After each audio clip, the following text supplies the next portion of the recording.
International.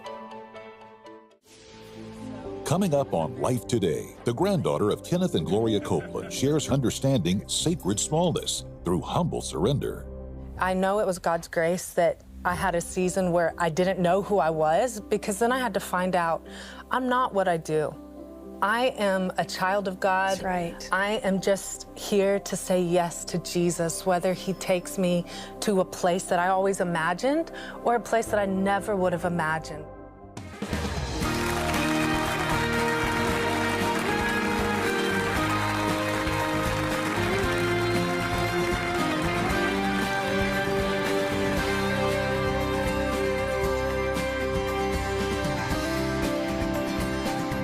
Welcome to Life Today. I'm Randy Robinson. Tammy Trent is with me. Great to have you here. You know, the Copelands are legends in Christian television and ministry, and wonderful, have always been wonderful supporters of my parents, our family, as well as the ministry, and we thank them for that.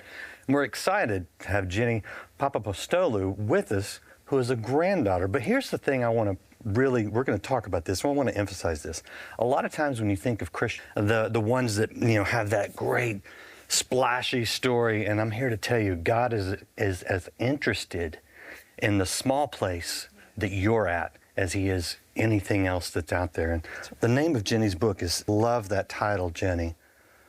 How did you discover your place, coming from a visible family in a place that was in a lot of ways hidden for a while? It was. It took a lot of tears to write this book, because I think to talk about, you know, being hidden and small, and I lived in a village in Greece, sounds so romantic, but when you have grown up, I love where I came from. I love my family. I honor them, you know, but when you grow up that way, sometimes you get entitled to feel like, well, then my life's gonna look like that. Right. And not even in a bad motive. It's just, when I was growing up, I always knew I was called to preach the gospel.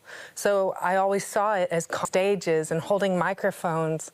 And then the Lord, through a series of events, took me to this hidden place where I realized that, okay, loving Jesus in ministry even isn't always standing on a stage holding a microphone. Right. It's about servanthood, and it's about love. Exactly. So it really is about faithfulness. So God took me to Greece 11 years ago. We just recently moved back to America. But he took me to Greece, and I went to this place of hiddenness where he really pruned out so many motives, and just made me realize that this narrative that if you're going to be successful in Christian life, then you have to be big and you have to be seen. But it's not that way. It's about faithfulness, it's about abiding, and it's about fruitfulness, which is basically saying yes to Jesus. So I found in the 7 years that nobody really cared. And I feel like that was God's grace to me. Absolutely. Because I realized that I'm fruitful in this season where nobody cares about me, not about a name. Right. I wasn't going and speaking. I wasn't doing all these things. I was just living a hidden life, and one that I had to learn how to lean in and abide in Jesus, even when I didn't have something to say, oh, this is who I am, this is what I do, you know, in ministry and success. So basically that is the heart of the message, is finding kingdom greatness in a fruitful hidden life, or finding kingdom greatness in a big life. It's really about saying to the Lord, I don't care what it looks like as long as I'm following you, whether it takes me in front of people or behind the scenes. Easy transition for you to sort of accept, okay, I'm not on a big stage right now. I'm not holding a microphone right now. This is where God has me, and it's easy for me to accept this. Or did you find yourself sort of fighting? Fought it. Did you? Okay. And I think a huge reason of that is that I found so much of my identity in what I did. And I found my validity in, well, does somebody know who I am? Or I remember one time, this is gonna really tell on myself, but I remember one time going into a conference. This was in America. Sad now looking back, but I realized looking back how much like selfish pride that we can get into, in this striving for this, you know, for this greatness that is really worldly standards. And so I know that I know that fame for people, and it's beautiful, but what is our motive? And so it was a very difficult transition. I cried a lot of tears, but I was so thankful to be in a place.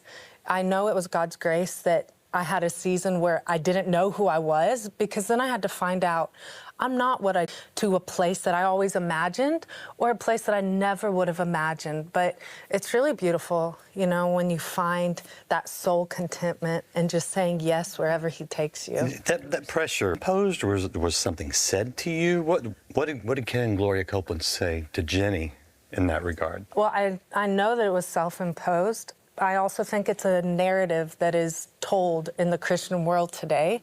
But my grandparents have always been supportive of how the Lord is leading our life. I feel a lot of people are so afraid to step out because they think, well, what if I miss it? But I think the important thing is I'm saying yes to Jesus as best as I know how. And maybe we're going to miss it. Maybe we're going to make a wrong step. But how is the Lord, and how gracious we should be when people step out. And so my grandparents never imposed this pressure that we had to do this. I think it was just the, common narrative in Christian world today, that you have to be big and successful in order to be pleasing to the Lord, which isn't true. Absolutely. And it sounds like, when you talk about it in such a way, like you found your identity. Like, I don't know, Jenny, if that's how it has felt like, if you struggled sort of with that when you talk about that and where you wanted to be and your grandparents and all this, and I saw myself here and where do I fit, who am I? You take off to Greece and you find yourself. You found yourself. Nobody knew you. There was no agenda.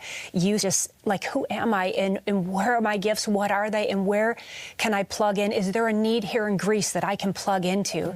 And that's sounds like to me is where you really found yourself and your calling. Yeah, you're right, because I stopped making my calling so much about the details of what I do. Our calling is saying yes to Jesus. So, and I really believe that many times we can have our calling and our dreams become an idol in our life when we hear God's daily voice and daily bread saying, I want you to do this. I want you to go this way. I remember I felt like a desire and this invitation from the Lord to help my grandparents. So they called me over to their house one day, and I was sure I was ready to go and travel and preach the gospel, and they called us and be available. That doesn't look like ministry. That looks further away from, being in ministry and preaching. But I knew the Lord was inviting me to say yes to this. And so for 3 years, I was behind the scenes. And I really believe that's when ministry began for me, because, again, that's where I learned. It's not standing on a stage holding a microphone. It's love and it's servanthood, whether it's for two, whether it's for the orphan, And even then, that was when God stirred my heart for the fatherless. Anyway, so many times we can say, well, these are our dreams and our goals, and this is what we're going to do. But the Lord is inviting us to say, well, what if you do what I'm inviting you to do? And then He has this way of just accomplishing the desires we didn't even know we had. And it's this fruitful life that looks completely different. I don't think you could ask anybody who's been walking with the Lord for any time, does your life look like exactly how you thought it was going to look? That's right, yes. Nobody's going to say it, because the Lord knows, and His best is always for our good. Yeah, I promise you, I did not want to be here when I was in my 20s. I was like, no. And here you are. Here I am, right? Here we go. But tell us what Abba House is and how you got there. Yeah, well, so Abba House is a children's home that we started in Greece. So basically, years ago, my parents had gone through divorce when I was 17 years old. And a few years later, the Lord had put on my heart to write a book to young people whose parents had gone through divorce about the Father's love, called Abba. So God began stirring my heart for the fatherless, which I know is part of your life a lot, touching the orphan and the widow. Yeah, absolutely. But we were doing conferences and preaching, and that was our reality. So I really thought about helping the orphan. That sounds so horrible. I'm really telling myself here, but it's true. I was very selfish, but I thought I had good motives. Anyway, so as I was writing this book about the Father's love, God began stirring my heart. And I remember just weeping, saying, I know there's a need. Just show me where to pour out. I really believe the more you know the heart of the Father, the louder you hear the cry of the orphan. And if you know the heart of the Father, you cannot separate it from helping the widow and the orphan. Grandparents cooking, and now it was time to go and preach. And so every place I would go, I would ask them, well, are there abandoned children here? What's the orphan crisis? I remember going to Mexico and, you know, I would preach, but then I'd be like, okay, but I also know, like, there's a need for the fatherless. Show me where to pour out, Lord. So I was invited to Greece and Bulgaria, and so they invited me to come preach at a youth conference. So I go, and I'm asking the same question that I asked everywhere else, like, are there abandoned children here? What's the orphan crisis like? And they said, yes, you know, there's this saying in Greece, there are no orphans in Greece. It's because they don't want you to think that there are orphans in Greece. But with the refugee crisis, with the financial crisis, parents were dropping the children off at orphanages and keeping them there, which now we've seen that. And I said, well, what if we started an orphanage? I had never said that before. It wasn't like I was looking where to start a home. That just came out of nowhere. And I can't take it from me.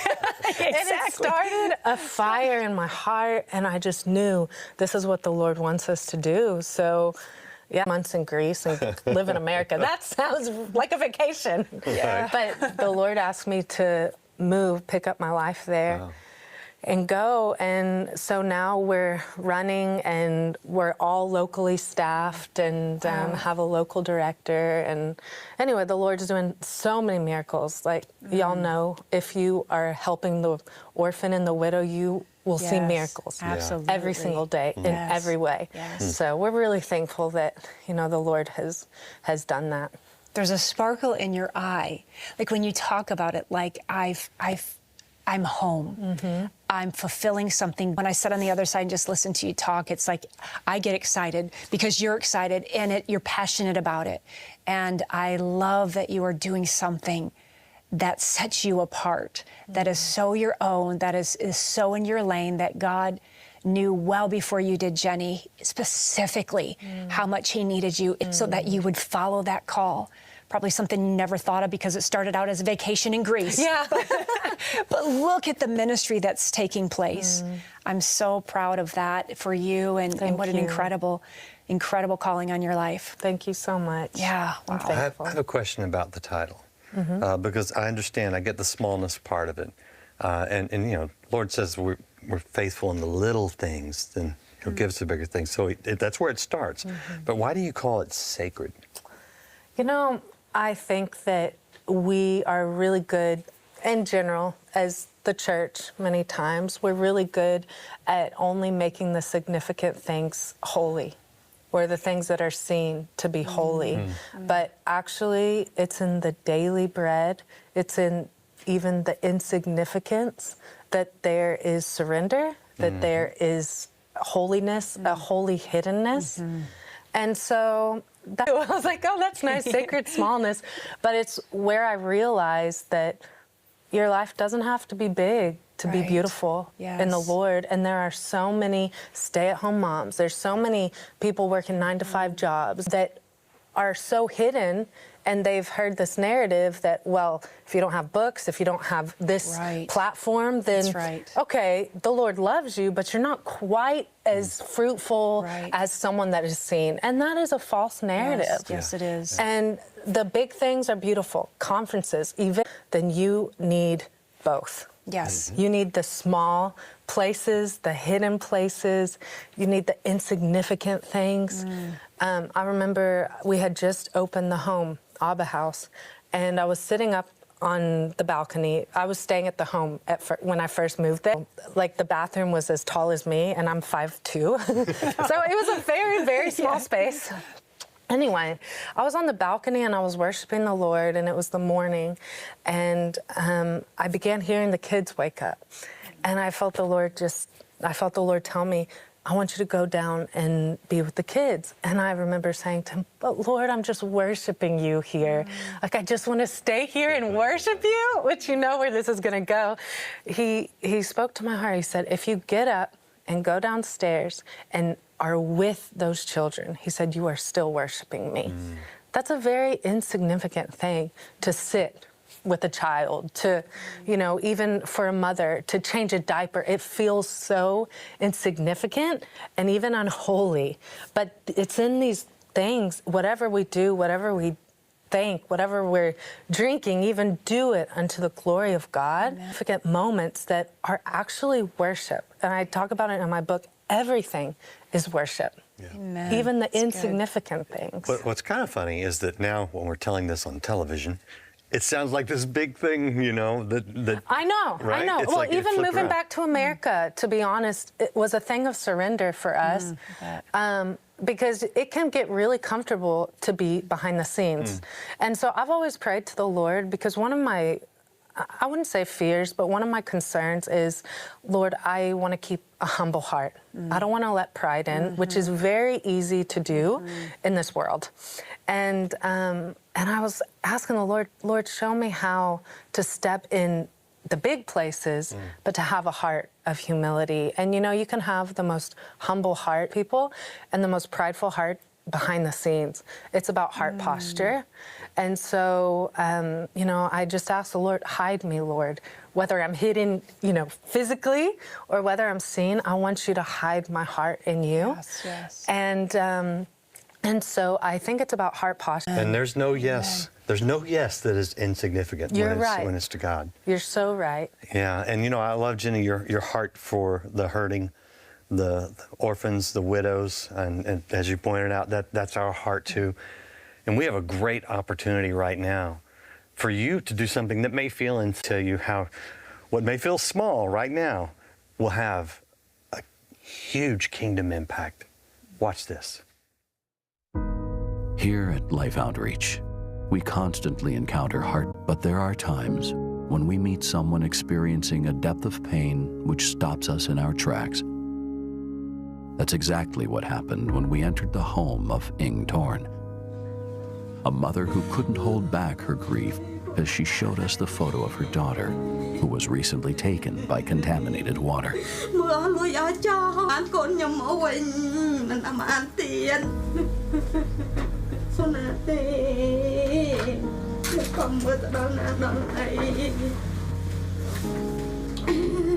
The heart-wrenching cries of this mother overwhelmed us.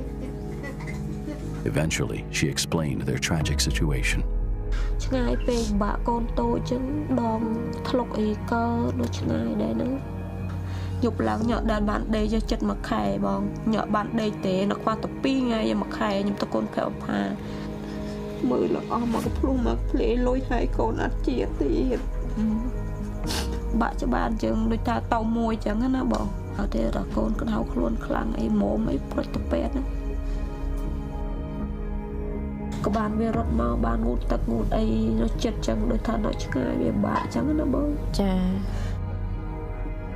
Clean water.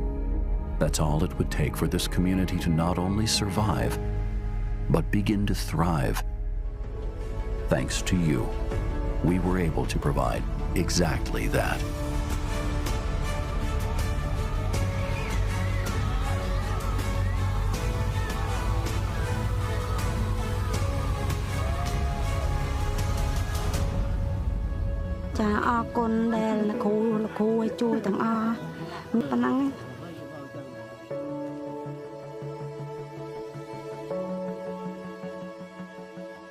Don't you love seeing what our supporters, our viewers have done?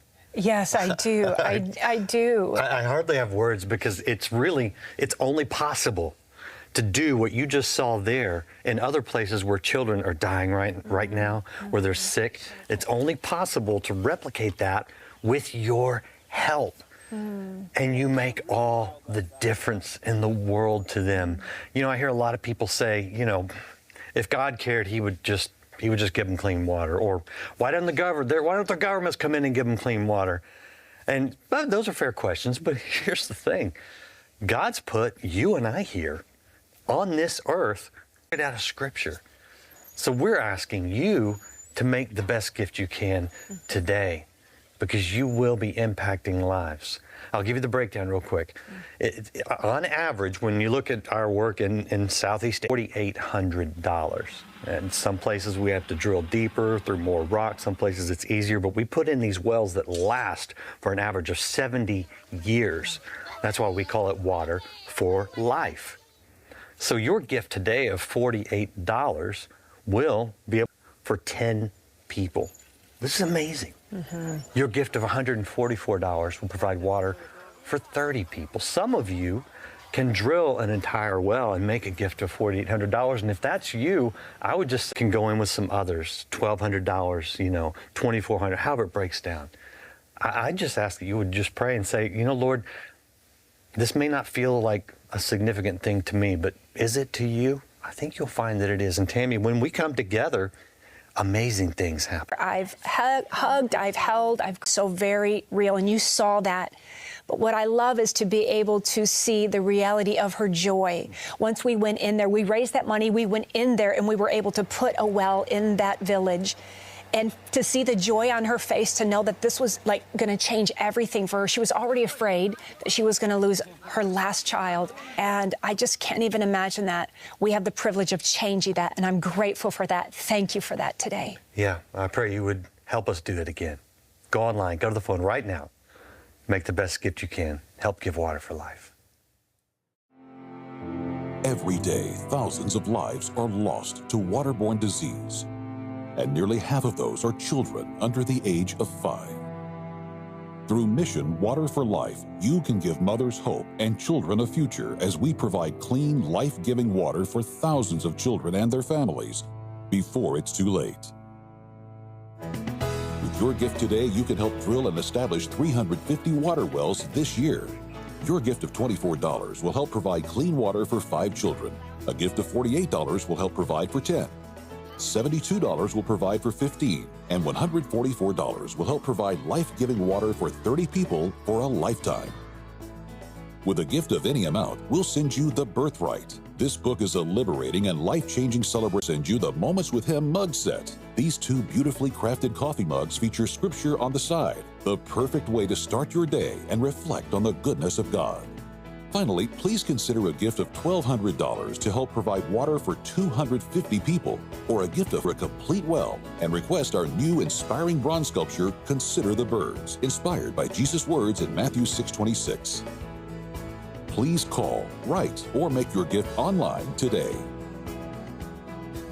I hope you are going online or going to the phone right now and making the best gift you can. You can make a difference. And Jenny, I appreciate your message. It's right where we're at.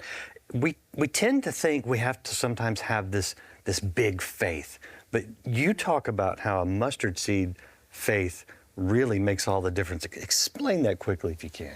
You know, to be honest, whenever we start out our journey with the Lord, we don't know the whole story and we don't know the whole picture. And if we did know the whole picture, then we would mess it up in our own mind. Absolutely, yes. So here's what happens, I found, with the Lord in the journey. A small step in your heart.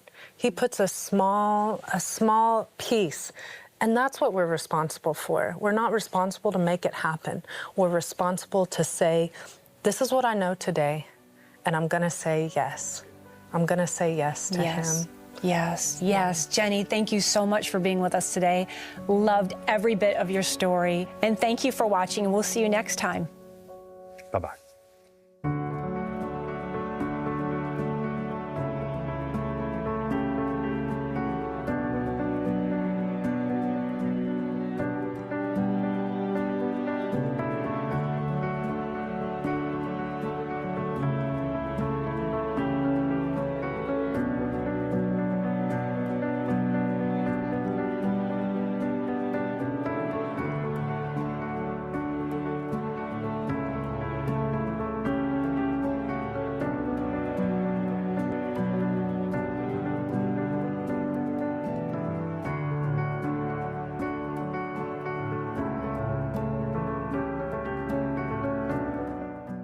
Stay connected with Life Today through your favorite social media. Get access to exclusive content and news from all of the outreach to exciting shows featuring your favorite guests.